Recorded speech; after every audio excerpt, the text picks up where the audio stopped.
A wild scene in Montreal. A giant geyser shoots water meters into the air after a major water main break. Tonight, the concern and cleanup after a wall of water paralyzed parts of the city. The water just invaded and blew my door away. Homes flooded, roads submerged, questions about aging infrastructure underground. A Toronto building teetering on collapse. The firefighters were banging on the front door, just telling everyone to get out. The sudden evacuation when the walls started to buckle. And returning to Jasper, scarred by wildfire. It feels to be home, but it feels a little different. Their first look at damage and the determination to rebuild. From CBC News, this is The National with Christine Barak. Thanks for joining us. Ian is away. A huge cleanup is underway in Montreal tonight after residents awoke to a shocking scene. A torrent of water bursting out of the ground from a water main break. Residents describe it as a wall of water that kept on flowing for hours as emergency crews worked to safely shut it off. The damage is extensive. The investigation into what caused the break just beginning. The city says about 50 homes and 20 businesses were flooded. The water has now receded. Vanessa Lee takes a look at what it left behind. This is what people in downtown Montreal's East End woke up to. A geyser erupted around 6 a.m., blasting so much water into the air it flooded streets, including a main artery, paralyzing rush hour traffic. Some scary moments for those who live nearby, including Jean-François Latour. The water just invaded and blew my door away, and now there's about 4 feet of water in my basement. He says almost everything is a write-off, including precious mementos from the Paris Olympics where he was a volunteer. His home has been turned upside down. Everything floated, and then when the water receded, it all came back in a different place, different position. Officials say at one point the floodwaters reached the St. Lawrence River. Buildings were evacuated. Power was cut off to the area. And the city issued a boil water advisory affecting 150,000 homes and businesses. We are asking you to boil the water until we tell you that it's okay, that it's safe. It's more a measure, a prevention measure. In a city where many are struggling with the aftermath of torrential rains a week ago, people are on heightened alert. Right now, the situation is under control, so they have managed to close the valve. So once there's no pressure at all, we will be able to excavate and to see the damage, and then we will be able to plan the repair. Officials say it's too early to know what caused this massive water main break. While aging infrastructure is often to blame, the pipe that broke was installed just under 40 years ago. They'll be looking for the signs of deterioration. So where was the break? Are there other points next to it that also show deterioration? So let's say if it's metallic, are there other points where it's corroding and it could lead to more breaks? So Vanessa, what comes next for all those affected by this? Christine, first of all, I just wanted to point out that this is where the geyser was gushing this morning. It is now completely dry, which is a bit hard to believe considering just how much water there was. City officials are expecting that boil water advisory to stay in effect until at least Sunday morning. People with flooded homes certainly have very stressful hours ahead as they clean up and assess what they can keep or what they have to toss. Anyone affected is being advised to file a claim with the city as well as their own insurance company, Christine. All right, thanks, Vanessa. Vanessa Lee in Montreal. In Toronto, residents faced another kind of breakdown. A 2-story building suddenly began leaning and crumbling with people inside. As they told our Ithel Musa, it was a moment of panic, then a rush to escape. A downtown Toronto building being reduced to rubble after its facade suddenly detached from the rest of the structure. I'm in a work meeting. I open my door and I just see two firefighters tell me to get out. Max Huang says he could hear the walls inside his second-story apartment start to crack before making a run for it down the fire escape. I wanted to get the $70 million max. Suya Lee was buying a lotto ticket at the convenience store on the main floor of the building when her husband pleaded with her to leave. He's yelling at me to come out, and he could hear the bricks breaking apart. And witnessing it coming out. Yes. Like it is now, in slow motion. Fire officials say construction workers across the street noticed the building moving and called 911. A section of the busy downtown street was closed and a collapse zone was quickly established. Toronto Building will conduct an investigation with the owner when this incident is resolved, and they'll determine what happened. What happened to lead a building to suddenly buckle? There was no fire or explosion. One engineering expert points to the roof. I wonder whether the weight of the roof there is then pushing things out, and the walls, which are trying to hold it in, are getting kicked out to the sides. That's my first thought on it. Response crews focused on getting hydro and gas disconnected in case the entire building came down before a controlled demolition. This is just so shocking and bizarre, but the good news is that nobody got hurt. You know, everybody got out in time. The firefighters responded right away. The police are here, so everybody's safe. Safe, but for now, homeless. The Red Cross being brought in to help them find shelter. Idil Musa, CBC News, Toronto. It's been an emotional day for the residents of Jasper, Alberta. Weeks after wildfire tore through their town, evacuees were allowed back in. Sam Sampson shows us their difficult journey back. Up before dawn to see their home in a new light. This is where we raised our kids, and it's going to look a lot different.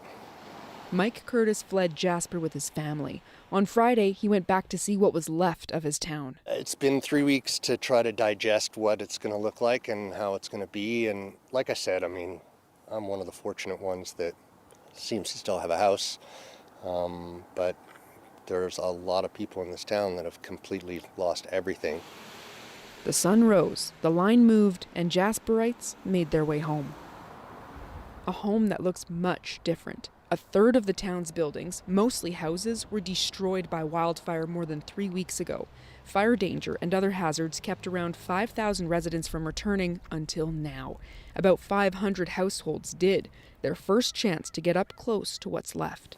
I am at my laundry, where it used to be, at least. If you could see behind me, it's all a bunch of it's a pile of rubble right now. Entering Jasper has been really emotional for me. When it feels to be home, but it feels a little different. Journalists are not allowed inside Jasper to give people some privacy today, but even outside of the community, there's still help. The Red Cross is handing out these buckets of supplies to help homeowners as they return. So we've got some masks in here, there's some cleaning supplies, because even if the house is still standing, it might be suffering from smoke or water damage. There are so many things people have to think about as they move forward. It felt like I was on another planet. Like, it really did. It just didn't feel real at all.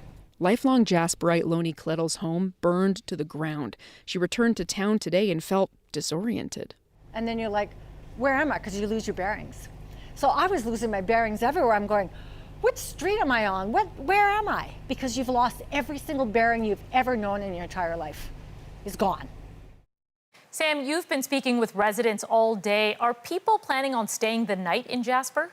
Well, some people definitely are. We know that Mike Curtis, the man we met in line early this morning, texted me. He said, yep, I'm going to stay tonight in the town. Others might choose to be staying in their RVs or trailers in their own driveways if they can't stay in the house. But either way, if you're staying in Jasper, you're still under an evacuation alert. The municipality says you have to be ready to leave at a moment's notice. But still, the town is not inhabitable for everybody.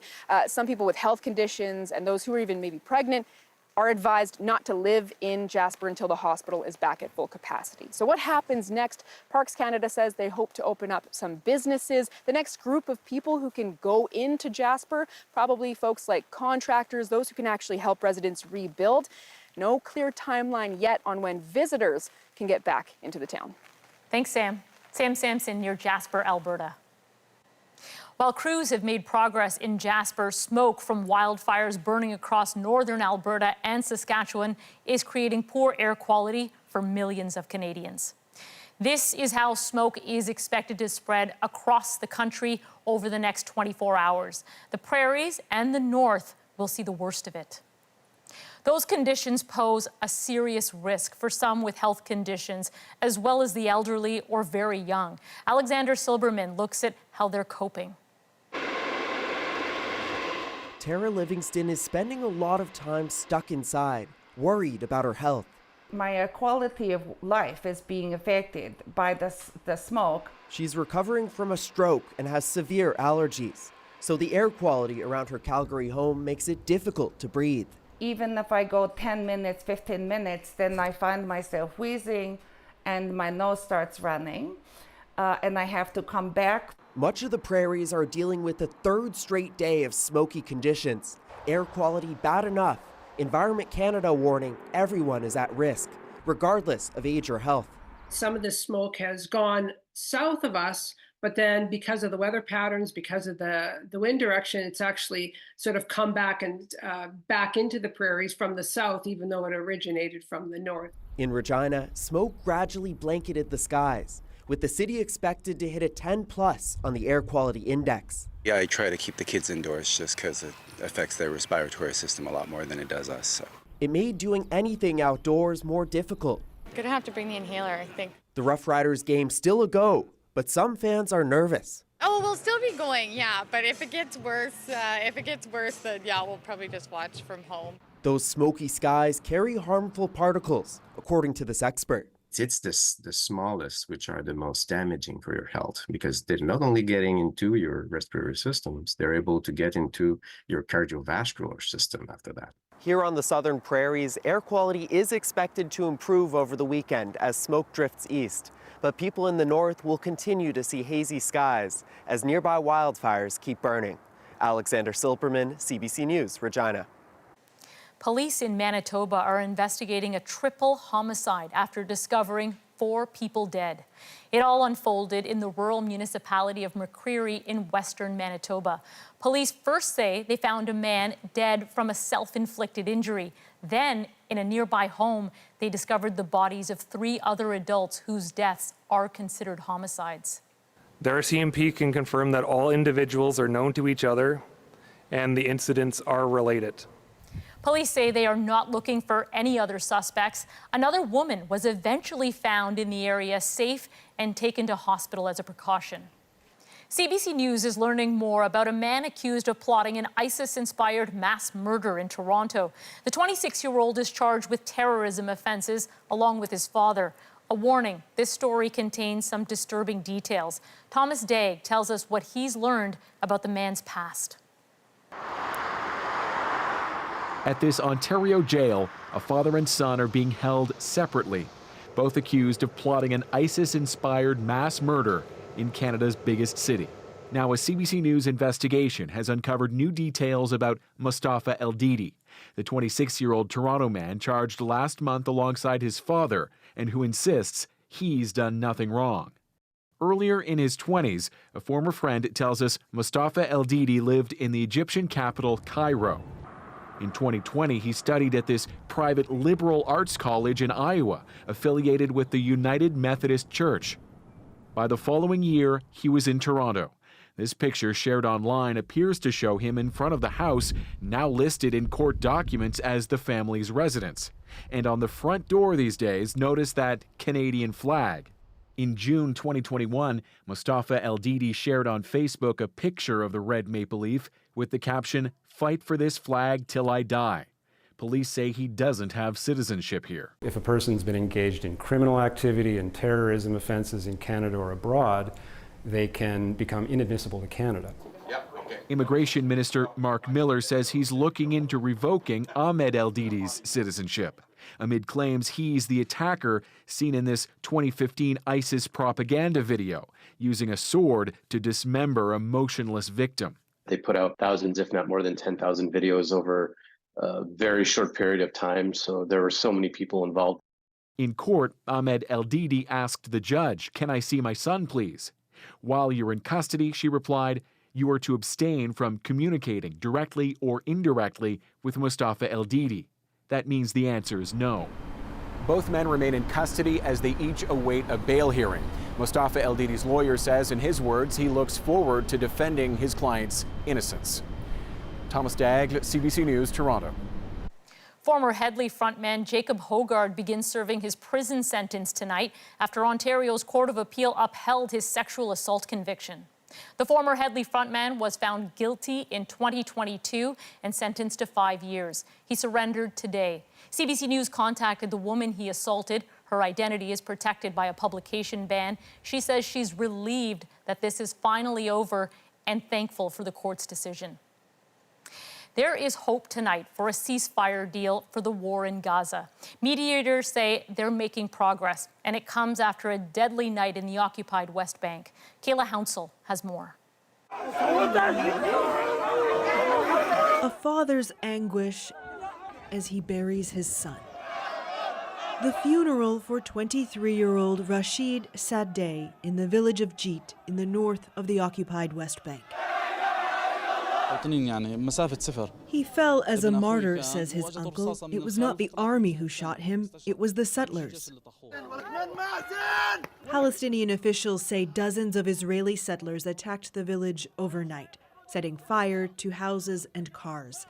The Israeli Defense Forces confirmed Israeli civilians entered the town, hurling rocks and Molotov cocktails, and that one person has been apprehended.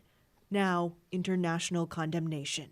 The widespread rampage and chasing of people from their homes is abhorrent.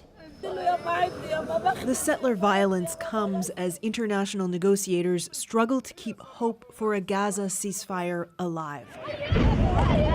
After 2 days of talks, the U.S. has now presented a proposal it says narrows the gaps. We're not there yet, but it's much, much closer than it was 3 days ago. Rising settler violence against Palestinians in the occupied West Bank adds to fears that the Israeli-Hamas conflict will spread. Some hardline Israeli settlers have been emboldened by far-right cabinet ministers in Israeli Prime Minister Benjamin Netanyahu's government, who have threatened to collapse his coalition if he agrees to a ceasefire deal with Hamas. I think the settler violence is horrific. Nami Bar Yaakov is a mediation expert. The war in Gaza needs to end. Violence in the West Bank also needs to end. In terms of impact, I think the US will be making more effort than previously to ensure that a ceasefire is reached. Not an easy task with a conflict now in its 11th month. Kayla Hounsell, CBC News, London. Palestinian health officials in Gaza are reporting its first case of polio in 25 years. Doctors say the child is 10 months old and unvaccinated. The UN is calling for a pause in the fighting to head off an epidemic. A polio pause is a must. It is impossible to conduct a polio vaccination campaign with war raging all over. The war has left streets flowing with contaminated water, which is how polio often spreads. The UN wants to vaccinate more than 600,000 children in Gaza starting at the end of the month. With the Democratic National Convention just around the corner, tonight Kamala Harris delivers her first major policy speech. Building up the middle class will be a defining goal of my presidency. How her economic plan stacks up against Donald Trump's. Plus, after the arrest linked to the death of Friends star Matthew Perry, we take a closer look at ketamine as a treatment. For me, it was life-changing. Hi, Freddie! And the long-awaited reunion after a stolen dog is found thousands of kilometers away. He jumped out of the kennel into my arm. We're back in 2.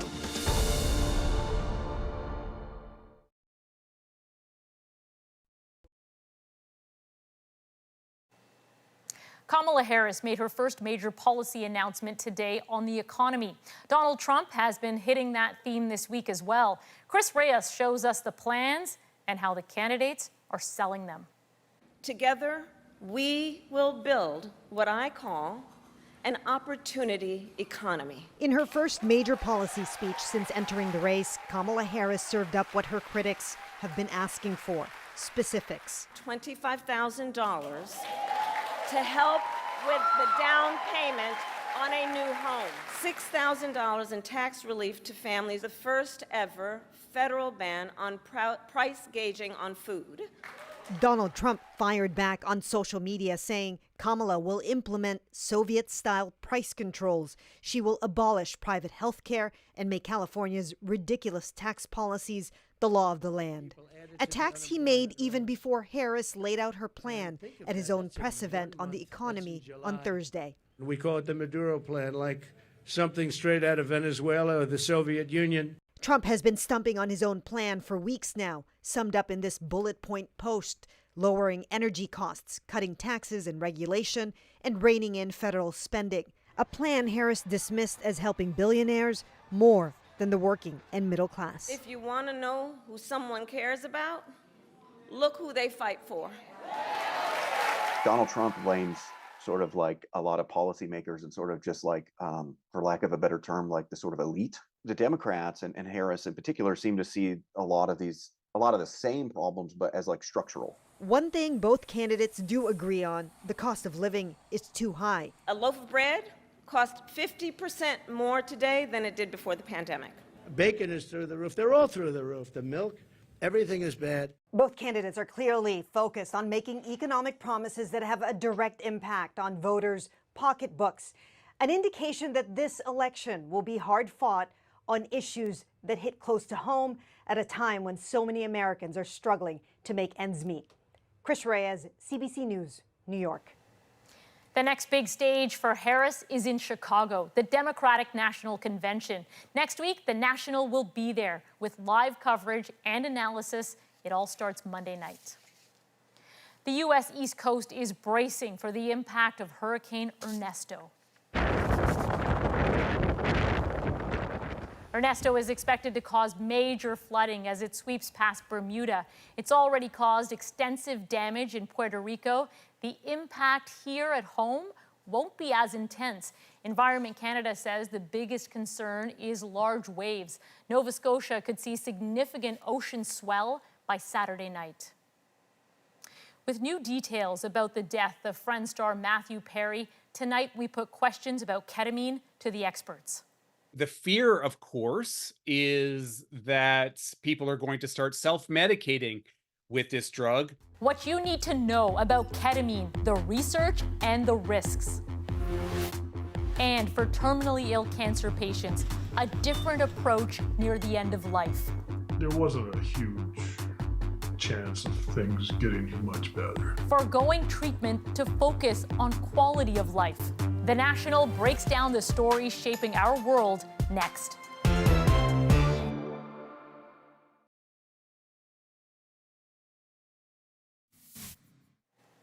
Introducing the hosts of next month's Emmy Awards, Canadian stars Dan and Eugene Levy. The Schitt's Creek co-creators say they're thrilled to be taking on the job.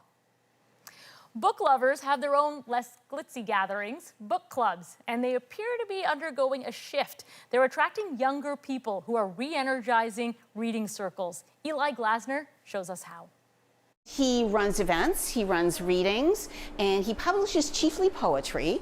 Time for a meeting of the Silent Book Club. Don't let the name fool you. Part is like this. Has anyone read it? I want to read that. You want to? And the other part is, well, an hour of this.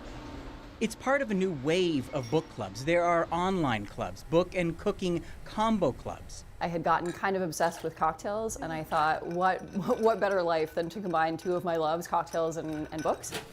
At Famous Last Words, the hassle of hosting at home is taken care of. I think we've been seeing a lot more book clubs, especially post-pandemic. I think people are just reading more. I think people got into that habit when they didn't have a whole lot else to do. A recent survey found of 1,000 people who read at least one book in 2023, 33% attended book clubs. And while interest is growing, the book club demographic is getting younger and more diverse. This author remembers the traditional book club circuit. I never really saw the things that I was interested in or people who looked like me. But talking about books has changed, thanks in part to a TikTok community known as Book Talk. I think for a really long time, books were viewed as kind of like highbrow culture. Like, what if you say the wrong thing about Margaret Atwood, for heaven's sake? But now I think because of like the short form content and online and everything, it has made the discussion of books so much more accessible and cool. A friend of mine in Edmonton sometimes joins us. At the Silent Book Club, there's a shared sense of purpose. Just dial it down, just be together, just look at the page. This kind of grounds the month for me. And I kind of have a hankering for it when I have a new book. Which I always love. A welcome routine and community built book by book. Eli Glaster, CBC News, Toronto. Now let's break down the news shaping our world. One of the most heart-wrenching decisions a family could face: when to stop medical intervention after an end-of-life cancer prognosis. Not having treatment isn't giving up. Sometimes by having treatment, you're giving up.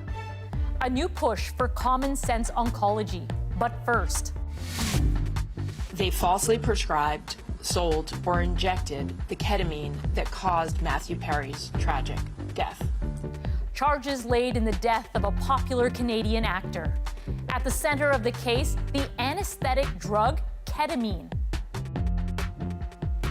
Ketamine is powerful, addictive, and can be dangerous, but it is showing some promise in a therapeutic setting, particularly for the treatment of depression.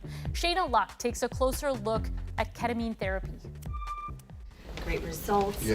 The Toronto Ketamine Clinic, an idea that started in 2016 after its founder, Justin Davies, says he finally found help for his 20-year struggle with depression. For me, it was life-changing. Working with doctors and psychiatrists, the clinic takes up to a dozen new patients each month, people who've tried at least 2 traditional depression treatments without success. Oftentimes when I see people in the clinic, they've had much more than 2 treatments. Often I'm seeing individuals who have had quite lengthy struggles with depression and failed to respond to treatments. Ketamine was originally created as an anesthetic. It's a powerful sedative that needs supervision. If you were to be using ketamine in an unsafe environment, you may become too sedated to rescue yourself.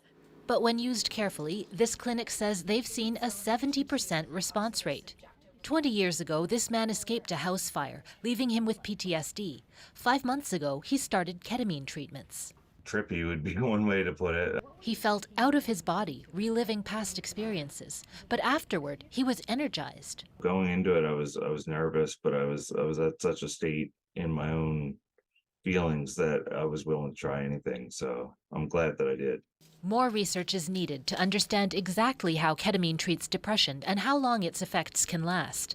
The Toronto Ketamine Clinic will only administer it in the clinic and not to someone with a history of addiction like Matthew Perry's. I think it's sad that he was taken ketamine outside of that setting and ultimately led to his death. All right, Dr. Abraham Snyderman, psychiatrist and professor at the University of Toronto. I understand you've seen the effects of ketamine on patients with severe depression over the years. What do you make of it as a treatment? Thank you for having me. As a treatment, it's quite an innovative intervention. We have been looking for new ways of treating depression, especially depression that does not respond to the usual treatments. And it is a very encouraging situation to have a medication that can potentially act very quickly, very effectively, and relieve the feelings of depression, and even more importantly, the feelings of suicidality. There's some effect on anxiety, but again, one has to be cautious. And the typical 5 W's apply: who, what, how, where, and when. When do we give this medication? Who is the right person to give the medication?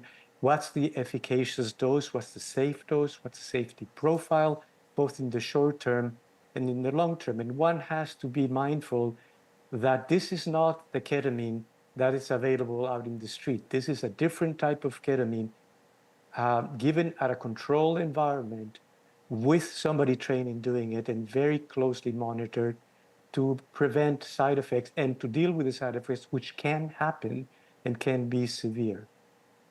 Tim Caulfield is a public health policy expert. Tim, there have been some studies that have been done. We've seen some promising early results. Ketamine is being talked about in a lot of different circles, but where is it in terms of the results from those studies and the risks? Well, look, there's a lot of promise here. You know, there have been studies that have been done, and I think most of them, not all of them, are pointing in the direction of efficacy. And the problem, though, is that pop culture has also created a lot of expectation, a public expectation that maybe doesn't fit the actual state of the science. So we're seeing a lot of hype on social media. We're seeing it in the popular press. We're hearing endorsement from, celebrities like Elon Musk, Sharon Osbourne, even Prince Harry, and that is creating a demand. And I understand there are patients out there that are desperate, but unfortunately, the demand and really that public expectation of where the science is doesn't really fit with the actual state of the science. And I think that creates a regulatory challenge, and unfortunately, it creates a challenge where patients can be exploited. We are seeing clinics across Canada. What do we know about the regulations? What should people be thinking about in terms of ketamine in those settings? Well, look, ketamine is still a controlled drug, obviously. And there has been some interesting research that tells us that the marketing from private clinics is often less than ideal. There was an interesting study published in JAMA very recently, actually, that looked at this in the context of the United States, but I still think that lessons can be drawn for really the world. And what that study found was often the marketing, again, sort of overplays where the science is, overplays the potential benefits, and downplays the risks and limitations. So I think the watchword here is caution. Look, a lot of promise here, but how it's being represented in the public sphere, again, less than ideal. Dr. Snyderman, obviously we know Matthew Perry was able to access ketamine outside a clinic setting. Let's take a quick listen to a comment from the US DEA. He followed the arc that we have tragically seen with many others, whose substance use disorder begins in a doctor's office and ends in the street. Doctor, are you concerned that giving ketamine in a therapeutic setting risks creating addiction outside of a controlled environment here in Canada? If we go back to the beginning of the 20th century, cocaine was used for a number of conditions to treat certain conditions, even was prescribed and given freely, and that led later on to widespread use in inappropriate fashions. We should not repeat the same challenges that they had 100 years ago with ketamine or LSD or psilocybin or other psychedelics that can be beneficial but need to be studied carefully. Yes, there is a risk. There's a risk of dependence. We don't know for how long the beneficial effects of ketamine last. The largest study that I reviewed was 90 days follow-up. We know that the effect might be wearing off within 28 days. We don't know who needs to get the medication, for how long, how many times, and at what dose does the medication lose efficacy. So I don't think it's yet ready for prime time. That's what the science says, and I agree wholeheartedly with Tim. This is not yet the time to get very excited about ketamine outside of the scientific world and outside of controlled environments. Dr. Snyderman, Tim Caulfield, thank you for your insights. Really appreciate it. My pleasure. Thank you. Coming up, rethinking the options for terminally ill cancer patients near the end of life. If a treatment helps someone live for an extra few weeks or an extra couple months with a lot of side effects and a lot of time, different patients will have different perspectives on that. The rise of what's known as common sense oncology next.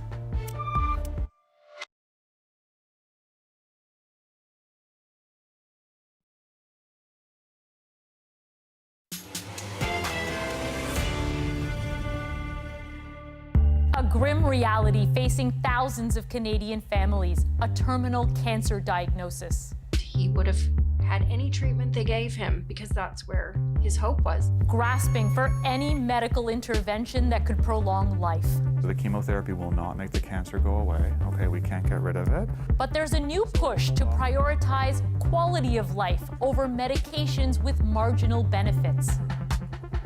That's the decision Tom Somerville made. The Ontario man chose to reject further treatment to make the most of the little time he had left.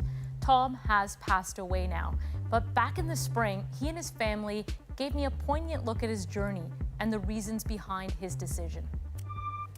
Their words no one ever wants to hear. Your cancer has no cure.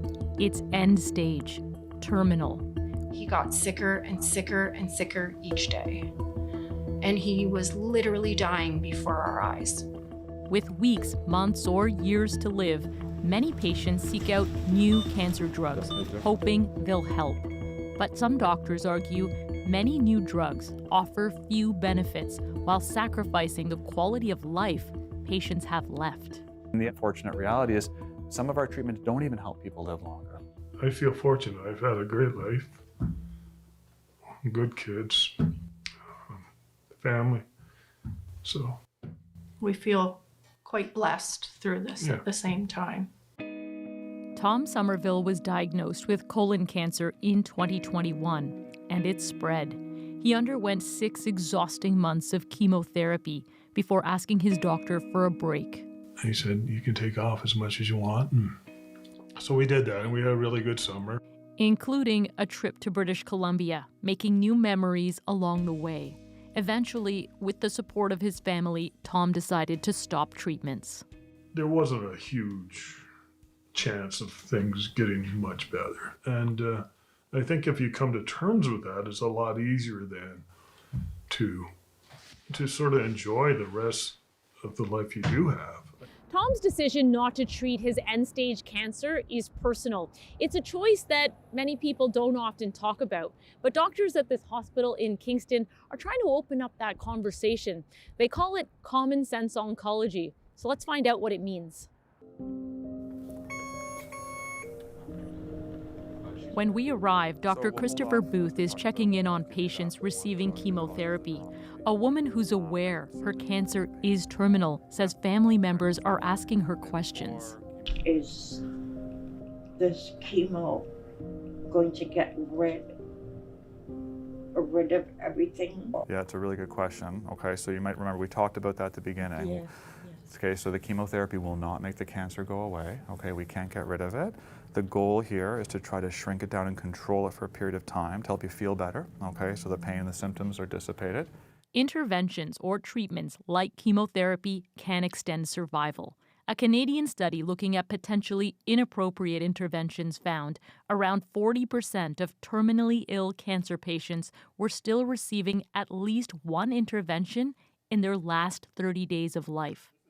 Booth stresses if someone has 6 months or a year to live, how they spend every day matters. And if they're going to spend every day, every Monday in the chemotherapy unit, they're probably going to want to know if that treatment's going to really help them. I think everyone would agree that a treatment helps people live for extra years or many extra months is probably very helpful. But if a treatment helps someone live for an extra few weeks or an extra couple months with a lot of side effects and a lot of time, different patients will have different perspectives on that. Just to give you an example, a patient with advanced gastric cancer has about 6 to 12 months survival.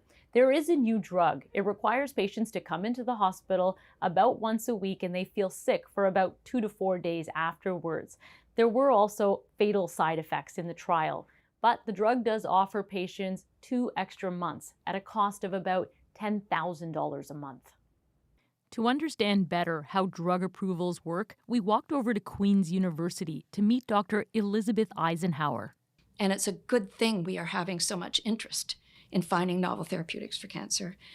But my goodness, let's find the answers that matter to patients too. 83% of all clinical... In cancer research circles and beyond, Dr. Eisenhower is a big deal. Now retired, she ran over 170 drug trials in Canada, the US, and Europe. Eisenhower says in the 1980s, scientists made an estimate. If a cancer drug could shrink a tumor by 20%, it may be of interest. But what started as a general value became an endpoint or goal for drug companies. Problem is, shrinking tumors doesn't necessarily help patients live longer or better lives.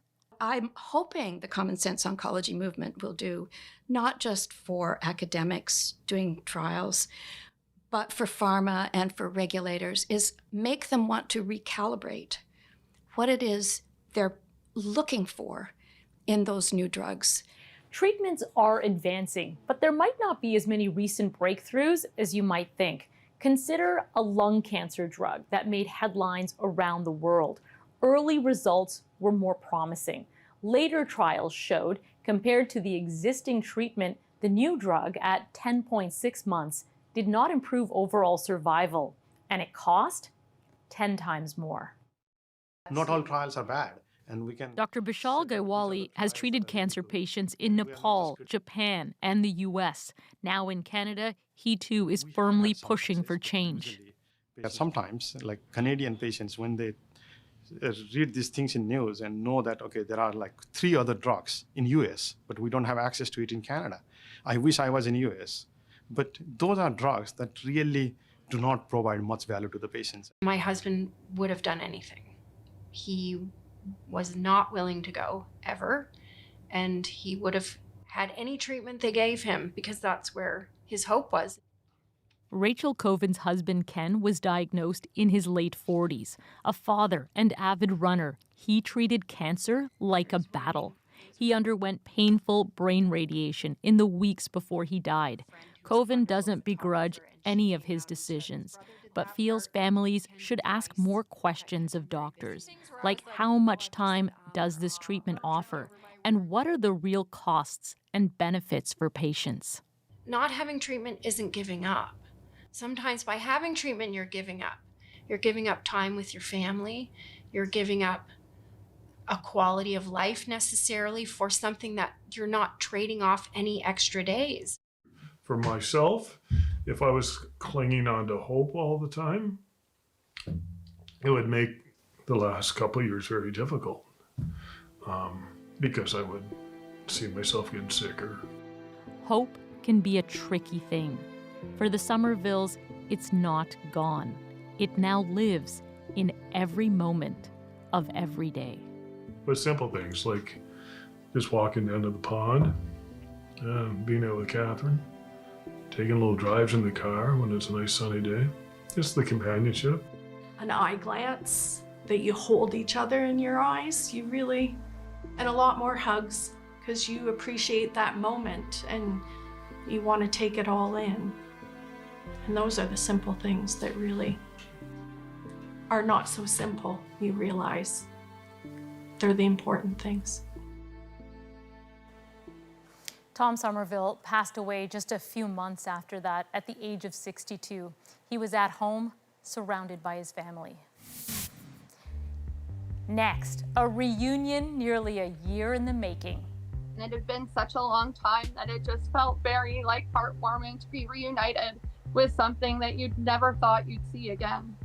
How an Ottawa woman's stolen dog was found thousands of kilometers away.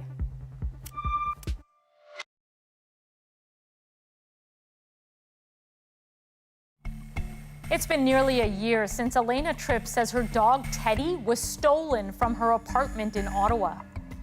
So you can imagine her surprise when she got a call from police more than 3,000 kilometers away that Teddy had been found. Tonight, their reunion makes our moment. Come here, Teddy. My phone kept buzzing and ringing, and turned out that it said call the Riverton Police Department. So I got on the phone, and it was like this huge, surreal moment. Officer John said, I have your dog. There was a traffic stop, and we found out that he was stolen from Canada. And so we seized him, and we have him at the police station. It ended up costing a lot of money. Just the flight cost was $1,100 in US dollars. I could never have done it without the Riverton Police Department, the people that volunteered to drive him to Denver so we could get his flight started, the people that paid for the gas, the people that paid for the hotel in Toronto. I am forever grateful for all these people that rallied around me to try to get Teddy home. felt like a Christmas moment, because when we got the crate open, he jumped into my arms and he just sat there, and we sat there for a full 5 minutes, and it was just such a lovely, inexplicable moment to be reunited with a dog almost a year later. It had been such a long time that it just felt very heartwarming to be reunited with something that you'd never thought you'd see again. Elena didn't think would ever come. Teddy was stolen and taken to Wyoming about a year ago, but when police stopped the man for running a red light in the U.S., they noticed an outstanding warrant for his arrest here in Canada, and the rest took a lot of caring people to get Teddy back home. Thank you for being with us. You can watch anywhere, anytime on the free CBC News app and subscribe to the Nationals YouTube channel. I'm Christine Birak. Take care.